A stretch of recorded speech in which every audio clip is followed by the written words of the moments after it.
우리가 2주 전에 주님께서 사마리아 수가라는 섬에 들어가셔서 야곱의 우물곁에서 한 여인을 만나서 말씀을 나누셨던 것, 영생하는 물, 생수에 관해서 말씀하셨던 것을 우리가 살펴봤습니다. 아마 여러분 기억하실 거예요. 제가 그때 지난 설교하면서 요한복음 4장은 죄인을 찾아오시는 그 주님의 모습과 그리고 사랑의 주님, 그 은혜의 주님을 만났음에도 불구하고 그 주님을 배척하고 모욕하는, 자기가 가진 바가지 하나로 주님 앞에서 무세 떠는 인간의 모습을 우리에게 보여준다고 말씀드린 것을 아마 여러분이 기억을 하실 겁니다. 그렇죠? 주님께서는 당시 사람들에게 모욕당하는, 따돌림당한 이 여인에게 생수를 주기로 하셨지만 이 주님 멸시했고요.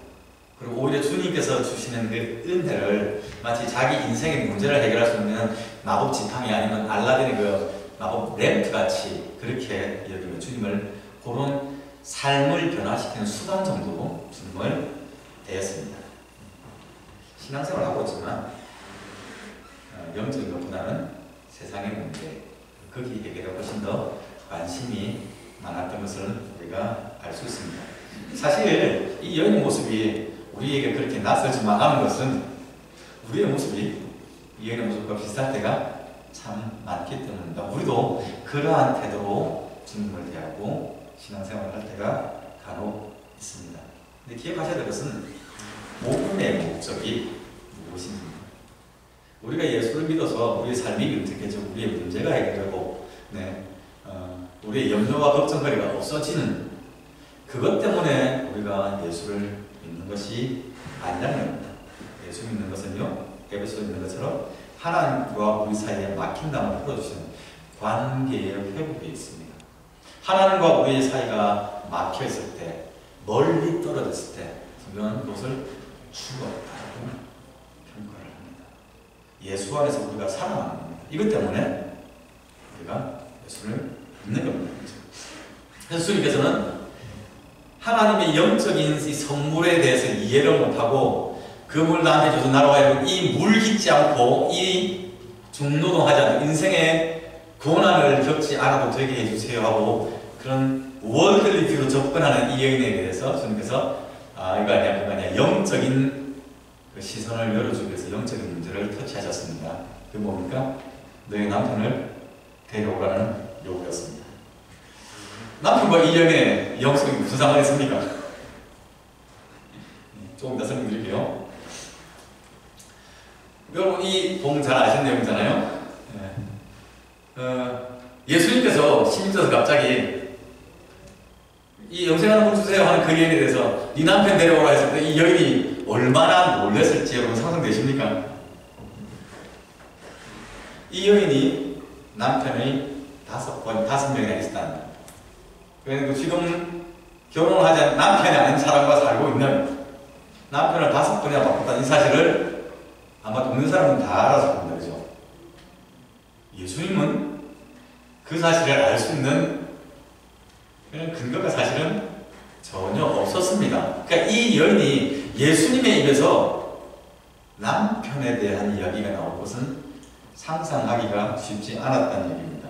근데 주님께서 툭 던진 말씀이 너의 남편을 데려오라 하는 그 말을 했을 때 여인의 머리가 굉장히 복잡해졌을 겁니다. 우리가 당황했을 때 하는 것처럼 뭐 눈동자를 돌리든지 갑자기 숨이 멎든지 어쨌든 약간의 포즈가 있지 않았을까, 난처한 그 어색한 분위기가 있지 않았을까 싶습니다.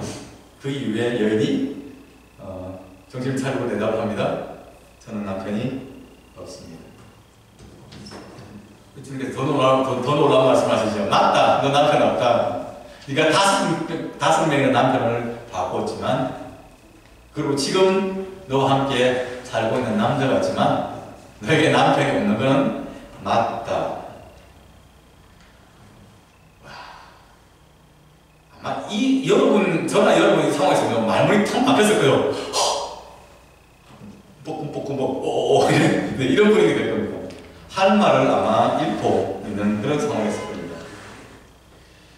주님께서 이 여인의 상황을 정확하게 알고 있었습니다. 그래서 이 여인이 반응은 그렇게 대답합니다. 주여, 선생님, 마이 로 내가 보니 당신은 선지자입니다. 한국식 말하면 내가 보니 당신 용한 점쟁이 같습니다. 정말 신통하네요. 그렇게 반응을 합니다. 자, 여러분, 자, 주님께서 이 여인에게 영적인 문제를 다루려고 하셨을 때 이 여인이 어떻게 반응을 했는지를 여러분 오늘 주목하셔야 됩니다. 나는 남편이 없습니다 라고 대답했습니다. 거짓말입니까? 거짓말은 아닙니다. 남편이 5명 있었고 지금은 남편이 아닙니다. 그냥 동거인과 같이 살고 있습니다. 거짓말은 아닌데요, 주님께 숨기는 게 있습니다. 사실은 우리도 마찬가지일 겁니다. 누가 예수님이든 아니면 다른 목회자든 아니면 신앙의 우리의 가족들끼리 있을 때 처음 만나는 사람에게 시시콜콜하게 개인의 가정사고 아픔을 다 털어놓는 것은 쉽지 않아요. 일반적으로 우리가 감추고 싶어요. 네, 부끄러운 거 혹은 떳떳하지 않은 거, 나의 아픔의 문제들, 이런 것들은 잘 드러내려고 하지 않을 때가 있습니다. 아마 저도 그랬던 적이 굉장히 많았던 것을 저도 기억을 합니다. 근데 비록 우리가 거짓말은 하지 않지만 감추려는 이러한 태도가 영적인 문제를 해결하지 못한다는 사실입니다. 이 여인이 왜 그 벌건 대낮에 제6시, 낮 12시에 지금 우리 집만 2시 반쯤 돼가고 굉장히 덥지 않습니까? 그 시간에 물기르러 나왔는데요. 남들 다 하는 선선할 때가 아니라 왜 그 시간에 물 떠러 왔는데요? 왜 이 여인이 지난 몇 년간 동네 사람으로부터 조롱과 따돌림을 당했어야만 했었는데요? 근데 본질을, 주님께서 요구하는 그 본질을 내어놓지 않는 겁니다. 마치 그러니까 베데스다 연못에 있던 38년 된 병자처럼 주님을 만났는데 낫기를 원하느냐 하는데 그 주님 말씀에 저 연못에 넣어주세요 하는 얘기하는 것처럼 주여 내가 낫기를 원하나이다 했으면 나을 텐데 아무도 나를 갖다 주는 사람이 없어. 내가 갈 때 나보다 빠른 놈이 먼저 가서 연못에 들어갑니다 하는 불편한 그 사람처럼 이 여인도 마찬가지입니다. 주님께서 이 여인의 영적인 상황을 진단하기 위해서 던진 그 질문을 슬쩍 어찌 보면 능숙하게 피하는 겁니다. 주님께 그 마음 털어놓을 생각이 없는 겁니다. 아직까지는. 인생에서 예수 만날 거라는 생각도 안 했고요. 기대도 안 했고요. 주님을 만났는데 주님이 자신의 문제를 알고 자신의 과거와 아픔에 쓰라린 흔적을 아시는 것까지는 놀랍기도 하지만 선지자를 만났다는 그런 신기한 경험에 대한 감격은 있었지만 거기까지 갑니다. 남편분들 다르지 맙시다. 주님, 요 정도면 충분합니다. 주님, 노코멘트. 그거는 말 안 할래요. 자, 여러분, 신앙생활 아주 오래되셨잖아요. 여러분들은 주님 앞에 여러분의 문제를 진실하게 내어놓은 적이 언제입니까? 어떤 분들은 매일매일 하시기도 하고요. 어떤 분들은 한 달에 한 번 될 때도 있고요. 1년에 한 번일 수도 있고요. 젊었을 때 20대 때 흘렸던 그 눈물만 그냥 추억으로 남아있는 분도 혹시 있지는 않습니까?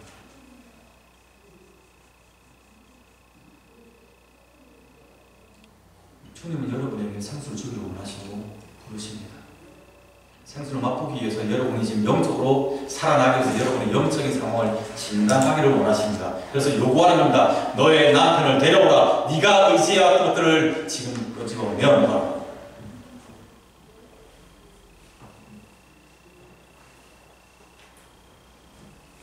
수고하고 무거운 짐진 자들아 다 내게로 오라. 내가 너를 쉬게 하리라. 주님이 우리에게 요구하시는 것은 너 실패자, 등신, 바보, 멍청이 정죄하시는 것이 아니라 힘들자니 내려놓고 나한테 와. 점검하셔야 돼요. 내가 지금 너한테 지금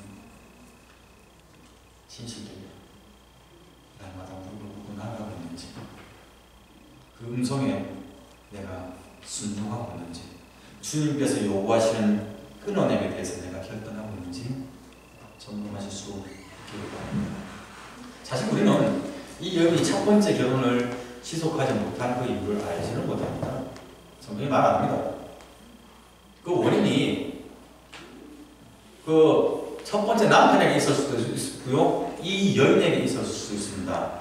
남편이 예를 들어 뭐 바람을 피웠을 수도 있고, 경제적으로 어려워서 그랬을 수도 있고요, 물론 여인이 그랬을 수도 있고요, 아니면 남편이 사고로 죽어서 사별을 했을 수도 있습니다. 그렇죠? 비록 성경이 이혼에 대해서 부정적이긴 하지만, 이 여인이 첫 번째 결혼을 유지하지 못한 것에 대해서 우리가 그것이 죄라고 정죄할 수 있는 근거는 사실은 없다는 얘기입니다. 그런데 남편을 5번을 바꾸고, 그리고 지금 또 다른 남자와 함께 살고 있다는 이 사실 때문에 이 여인의 삶의 태도가 신앙적이지 않다고 우리가 진단을 할 수 있는 겁니다. 그래서 제가 남편을 데려오라는 주님의 이 요구가 영적인 문제라고 제가 해석을 하는 겁니다. 남편과 아내는 부부는요, 가정의 근본이 되죠. 서로를 신뢰하는 신뢰가 기본이 되어 있는 대상 아닙니까?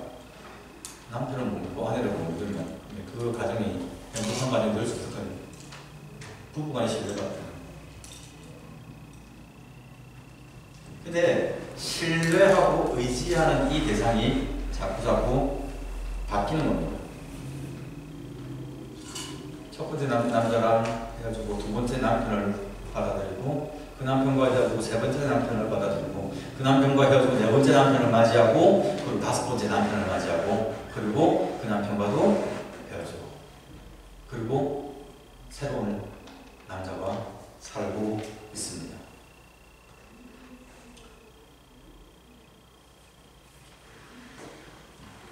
내가 이 남자와 결혼하면 내 인생이 필요할 텐데, 내가 이 사람을 나의 배우자로 삼는다면 사회적 신분이 바뀔 텐데, 경제적으로 윤택해질 텐데,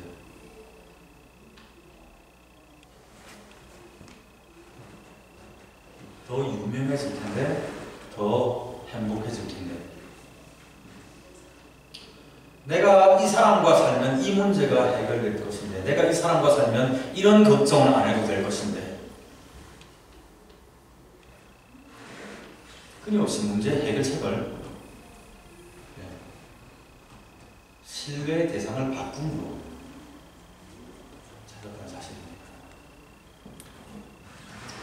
맞아요. 그게 그렇게 문제가 해결될 때가 있어요. 유머러스한 사람 만나서 같이 재밌게 살기도 하고요, 돈 많은 사람 만나서 윤택하게 갈 때도 있고요, 건강한 사람 만나서 걱정 안 하고 같이 운동하면서 즐겁게 취미생활하면서 살 때도 있고요, 권력 있는 사람 만나가지고 조금 더 권력의 맛을 볼 때도 있고요. 그것이 우리의 삶을 변화시키기는 합니다. 그런데 그러한 사람도 생수를 마셔야 하는 사실입니다. 돈이 많은 사람은 돈이 없는 사람이나, 건강한 사람은 건강하지 않은 사람이나, 권력이 있는 사람은 권력이 없는 사람이나, 잘생긴 사람은 못생긴 사람이나, 외부적 조건에 상관없이 우리 모두가 다 생수의 근원 되신 주님을 만나고 주님 안에서 우리가 거해야 한다는 겁니다. 근데 자꾸 사람들은 주님 앞에 나와서 생수를 마시는 것이 아니라 다른 조건을 바꿔서 갈급함을, 그 갈증을 해결하려고 한다는 겁니다. 그래서 이 여인의 5 남편이 불신앙을 의미한다고 우리가 해석을 하는 겁니다. 예레미야 2장 13절 말씀을 기억하시죠? 예레미야 2장 13절로 내 백성이 2가지 악을 행하였나니 곧 그들이 생수의 근원이 되는 나를 버린 것과 스스로 웅덩이를 판 것인데, 그 웅덩이는 물을 저장하지 못하는 터진 웅덩이다. 바둑 두시는 분들이 장고 끝에 악수를 둔다는 그런 표현을 쓰는데요. 저는 바둑 두지 못하지만 네. 자기 딴에 열심히 고민해서 해결책 찾아내는 것이 물을 가두지 못하는 터진 운동이라고 합니다. 근데 문제는 지금도 많은 사람들, 심지어 교회 안에서도 자기 자신의 눈에 좋아 보이는 운동을 타고 있다는 사실입니다. 하나님 없이 행복할 수 있는 방법, 하나님 없이 부유할 수 있는 방법, 하나님 없이 멋지게 살 수 있는 방법, 하나님 없이 내가 우아하게 살아갈 수 있는 방법, 그 방법이 어딘가는 있을 것이라고 생각하며 저는 착각한다는 표현을 쓰고 싶네요. 그렇게 착각하며 이 사람 저 사람을 신뢰하며 문제를 해결하고자 떠돌아다니는 겁니다. 5번이 되어도 10번이 되어도 너의 남편을 데려와. 지금 요구하시는 겁니다. 지금 네가 신뢰하는 대상이 누구 있냐? 그 대상 데려나와라.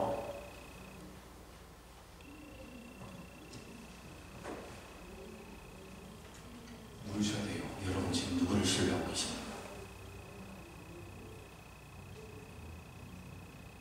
남편 미워하는 말 아닙니다. 부부지간에 신뢰하지 말라는 얘기 아닙니다. 주님 말고 더 의지하는 대상이 누구입니까? 아직도 그것을 끊지 못하고 쥐고 있다면 여러분 지금이 멈출 때마다 돌아올 시작된 거예요. 손 목사도 이런 건 마찬가지. 주님 아닌 다른 것들을 의지하고 있다면 내는 결단이 있으시기를 축원합니다. 어떤 일은 사람이 보기에 바라나 필요한 상황의 길이라 장로 말씀하시죠. 우리 눈에 바른 길과 주님이 원하신 길이 다르다면 멈출됩니다. 바라기는 주님이 보여주는 길과 우리가 가는 길이 우리가 원하는 그 길이 맞아서 주님과 함께 이 믿음의 길을 걸어갈 수 있기를 바랍니다. 근데 안타까운 것은 주님께서 이렇게 점점 이해를 소외가는 겁니다. 영적인 문제를 해결하기 위해서 주님께서 몰아갑니다. 그리고 보여주십니다. 그런데 인정을 하기 참 쉽지 않습니다. 이 여인도 마찬가지입니다. 그때 주여 내가 죄인입니다 돌아서는 것이 아니라 아이고 정말 당신은 선지자니까 신통하시네요. 그렇다면 한 가지 물어봅시다. 선지자 양반 하면서 슬쩍 자신의 문제가 아닌 다른 종교적인 문제로 쓱 비켜서는 겁니다. 우리 조상은 이곳에서 예배하라고 했는데 그래서 우리는 다 여기서 예배해 오는데 당신들은 예배할 곳이 예루살렘에 있다고 말씀하시네요. 어디가 맞습니까? 신앙적인 문제를 주님께 다시 툭 던지면서 그 문제를 회피합니다.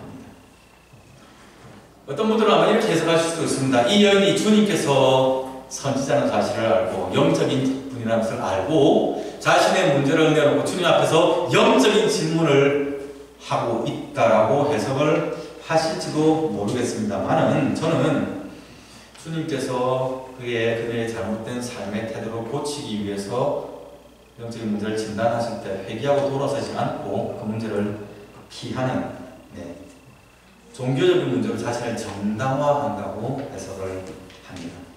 무슨 말이냐면 이 여인의 태도는요, 내가 남편 5번이나 바꾸어 차렸지만 그래도 나는 조상대대로 이곳에서 하나님께 예배해 왔습니다. 그리고 나는 이 예배가 맞다고 생각합니다. 당신은 어떻게 생각하십니까? 라고 주님께 묻고 있는 겁니다. 조금 더 독하게 얘기를 하자면 나는 그래도 여기서 예배대로 왔어. 그럼 된 거 아닙니까? 라고 주님께 항변하는 모습 같아 보입니다. 혹시 여러분 이런 경험 해보신 적 없으십니까? 불편한 상황, 난처한 상황, 부끄러운 상황을 모면하시기 위해서 여러분의 종교적인 열심, 여러분의 신앙의 경험, 아니면 저처럼 목사라는 타이틀을 이용해서 그 자리를 피하신 적은 없으십니까? 우리가 목사고 아니면 우리가 집사고 우리가 오랫동안 예수 믿었던 사람이기 때문에 우리의 잘못을 그럴 리가 없어. 그건 당신이 잘못한 것이야 라고 변명하고 넘어가는 것이 아니라 우리를 믿어달라고 요구할 것이 아니라 만약에 우리의 삶이 잘못된 것이 있다면, 그리고 그것이 드러나는 상황이 된다면, 우리가 하나님 믿는 신자이기 때문에 우리가 하나님께 사명을 받은 사역자이기 때문에 우리가 솔직하게 인정하고 회개하고 혹은 그 잘못에 대해서 책임을 지는 것이 바람직한 태도입니다. 남편을 5번이나 바꾼 이 여인이요, 영적인 것에 관심이 있었다는 사실은 감사하기도 하지만 저는 사실 조금 두렵습니다. 충격적이에요. 좋게 해석하면요, 이 여인이 여전히 하늘나라 영원한 것, 영적인 것에 대한 소망을 가지고 있었다라고 우리가 해석을 할 수도 있습니다만은, 뒤집어 말을 하면요, 여러분, 조상대대로 하나님께 예배해왔던 이 여인이 남편을 5번을 바꾸며 신뢰의 대상을 끊임없이 바꾸는 하나님 아닌 다른 것을 찾아오는 죄악된 삶을 살았다는 사실입니다. 충격적이지 않습니까? 주일마다 교회 나오고 예배드리고 봉사하고 섬기고,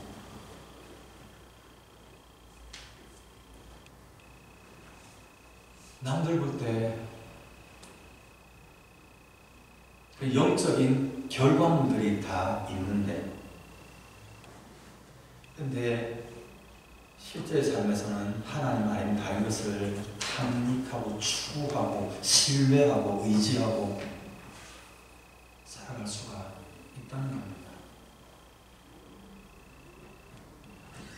무섭지 않습니까? 참 두렵습니다.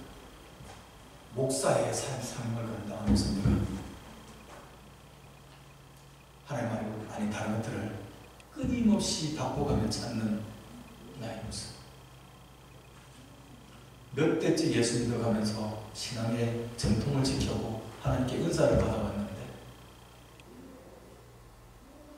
그래서 그곳으로 사람들 앞에서 굉장히 능숙하게 일들을 다 이루어오는데 여전히 정말 다른 것을 찾아가며 그것에 만족을 느끼고 혹은 만족하지 못해서 또 다른 것을 바꾸어가는, 우리가 그런 삶을 살 수 있다는 게 두려운 일 아닙니까? 지금 여러분들은 성령님을 따라서 살아가고 있습니까? 점검하셔야 됩니다.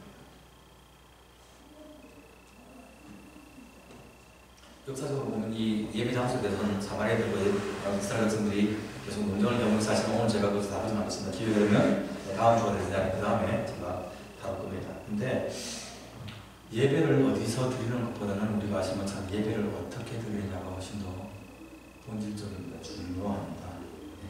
우리가 이 자리에 있다고 해서 우리의 영성이 보장되지 않는다는 사실입니다. 이 더운 날, 이 진동 같은 이 예배당에 앉아 계신 것만 해도 대단한데, 그런데 하나님이 이 예배를 받으시지 아니한다면 우리 비참하지 않겠습니까? 화려하게 꾸민 것으로, 야곱으로, 아니면 신앙의 연조를 가지고, 아니면 우리가 지금까지 해왔던 그런 거룩한 선행으로 우리의 영성을 대체할 수 없습니다. 매 순간 저와 여러분이 말씀 앞에 점검해야 됩니다. 나는 어디에 서 있는가? 나는 어떻게 예배하고 있는가? 내가 이 예배 시간에 내 자신을 하나님 앞에 하나님 받으시기에 정결한 제물로 드리고 있는가? 짐승을 잡아서 우리가 죄를 전가했잖아. 그 양이 내 눈에서 죽어가는 거지. 내가 지었던 죄가 죽을 만큼 심각한 건데 우리가 그것을 봐오면서 예배를 드리고 왔는데, 지금 오늘 이 예배 때 우리가 예수 안에서 죽고 있는지 점검하셔야 됩니다. 좀 말씀하셨어요. 이 산에 서로 말고 저 산에 서로 말고. 하나님께 참되게 예배하는 자들은 영과 질로 예배하시라. 장소가 중요하지 않다는 얘기를 잘못 오해하시면요, 예배당 안 나와도 된다는 그런 결론을 짓기도 합니다. 주일날 바쁘니까 오늘 컨디션이 안 좋으니까 교회에서 인터넷으로 예배드릴게요. 하나님 말씀 안 되는 거는 낫죠. 감사합니다. 근데 여러분, 신앙은 개인적인 거예요. 하나님을 믿는 것은 여러분과 하나님과 관계 맞습니다. 그러니 온라인 예배를 통해서 설교 듣고 그 다음에 온라인으로 계좌 이체해서 헌금하면 여러분이 하나님 앞에서 예배자로 섰다고 말할 수 있을지도 모르겠습니다. 그러나 예배자로 세워진다는 것이 갖는 의미는 나와 하나님과의 관계가 회복되고 나면 그 다음 필연적으로 그 회복의 결과가 공동체 가운데서 다른 사람들을 회복시키는 것으로 드러나야 됩니다. 여러분 옆에 신앙적으로 미숙한 사람이 있는 것이 여러분에게 걸림이 되지 않는다면, 여러분의 부모님이, 여러분의 자녀가, 여러분의 배우자가 예수를 안 믿는 것에 대해서 여러분이 찔림이 없고 불편함이 없다면 여러분 조금 고민하셔야 돼요. 은혜를 받은 사람으로 그 은혜를 나눠줄, 아브라함에게 하셨던 표현대로 하면 민족과 열방이 너로 말미암아 복을 받는 복의 샘플이 되게 하기 위해서 아브라함을 부르셨고 저와 여러분을 부르신 겁니다. 여러분의 가족이, 여러분의 자녀들이, 여러분의 배우자가, 여러분의 부모님이 여러분으로 인해 하나님의 은혜 가운데 나올 수 있고 주님으로 마시는 생명수를 마실 수 있어야 합니다. 그래서 예배는 공동체적인 성격이 같이 있는 겁니다. 지난주에 오 목사님께서 에베소서 설교하시면서 그 말씀하셨지요. 그리스도 예수께서 친히 모퉁이돌이 되셨느니라. 그 안에서 건물마다 서로 연결해서 주 안에서 그 안에서 그들이 서로 성전이 되어가고, 너희도 성령 안에서 하나님이 거하실 처소가 되기 위하여 그리스도 안에서 어떻게 해요? 함께 지어져 갑니다. 예배 받았던 은혜가 공동체 안에서, 그리고 여러분이 만나는 사람들 가운데서 그들을 회복시키는 것으로 나타나야 됩니다.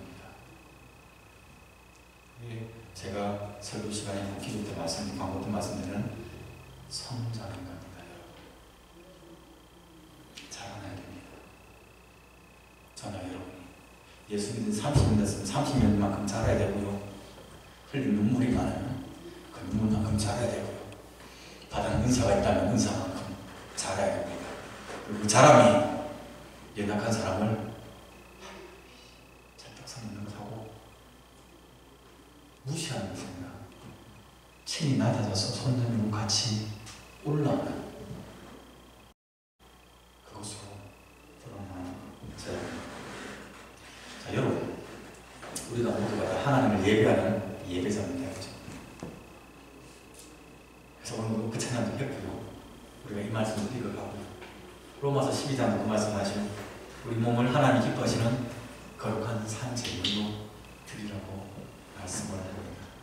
그래서 우리가 예배의 현장이 이 예배당에서뿐만 아니라 삶 전체로 확장이 되어져 나갑니다. 그렇죠? 다른 대상을 신뢰하며 만족하며 살아가는 인생에서 주님 한 분으로, 그분이 주시는 생수로 갈증을 해결하고 해소되고 그 생명을 나누는 삶으로 변화되기를 바랍니다. 이곳에 생명샘 솟아나 눈물로 짝지 나갈 때 그 얘기예요.